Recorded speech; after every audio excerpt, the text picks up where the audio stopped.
تلک الرسل دا ټول رسولان فضلنا من فضیلت ورکړی دی بعضهم بعضی د دوینا علی بعض په بعض باندې فضلنا من فضیلت ورکړی دی بعضهم بعض د دوینا یعنی بعض ته علی بعض په بعض باندې دینه مخکې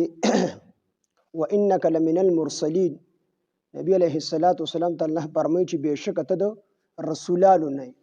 دا آیات تیر شو اوس د هغې رسولانو دلته ذکر دی چې ته د رسولانو نه نو الله پاک چې کوم ذکر مخې ته وکړو چې نبی علیه السلام ته ووایي چې ته د رسولانو نه د پیغمبرانو نه دلته کې الله رب العزت هم د دک رسولانو ذکر کوي تلک الرسل دغه ټول رسولان فضلنا من فضیلت ورکړی دی بعضهم بعضی د دوی نه علی بعض بعضو ته علی بعض په بعضو باندې منهم بعضی د دوی نه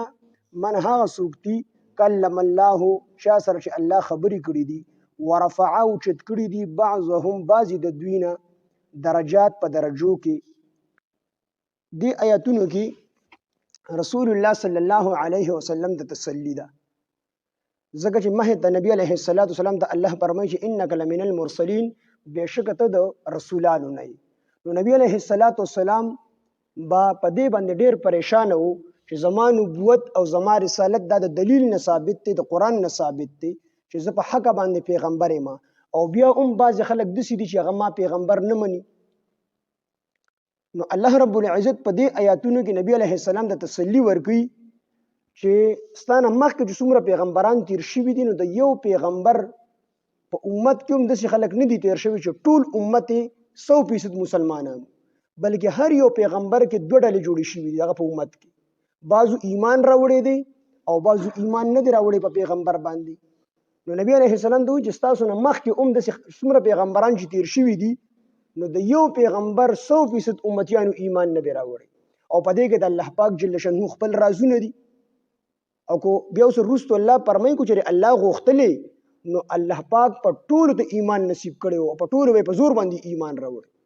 مجبوره کړي وو په ایمان راوړو باندې خو د الله دا قانون نه دی الله رب العزت وعده جهنم سره هم کړل چې لأملأن جهنم من الجنة والناس اجمعین الله به خامخا د جهنم د انسانانو د پیریانو نه ډکوي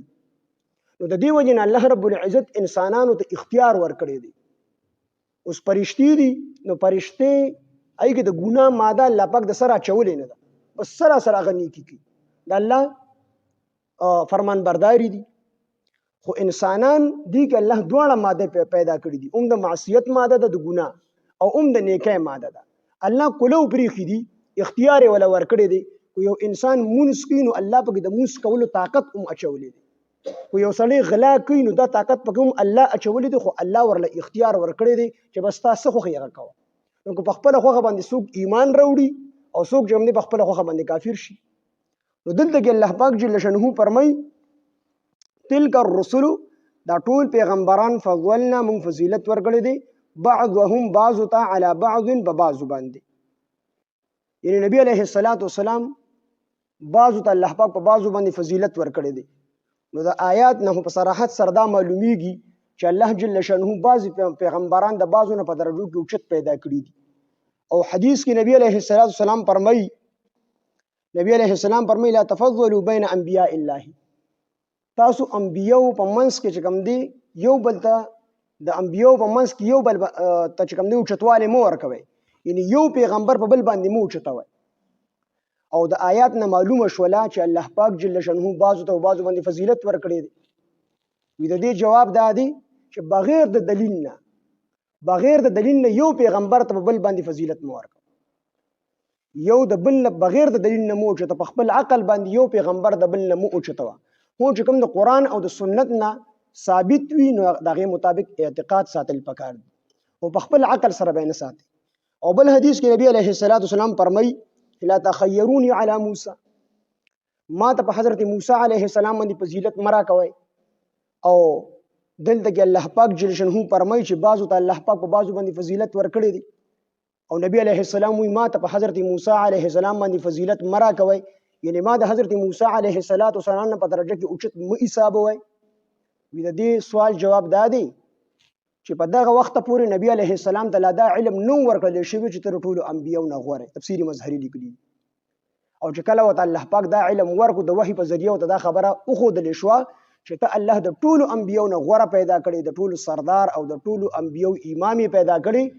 دا غینه ورستو بیا نبی علیه السلام صحابو ته دې خبرې اظهار کړي. خو دې وخت پورې دا حدیث چې نبی علیه السلام بیانو تر دغه وخت پورې نبی علیه السلام ته الله دا علم نو ورکړي چې د ټولو انبیاو نه غوره.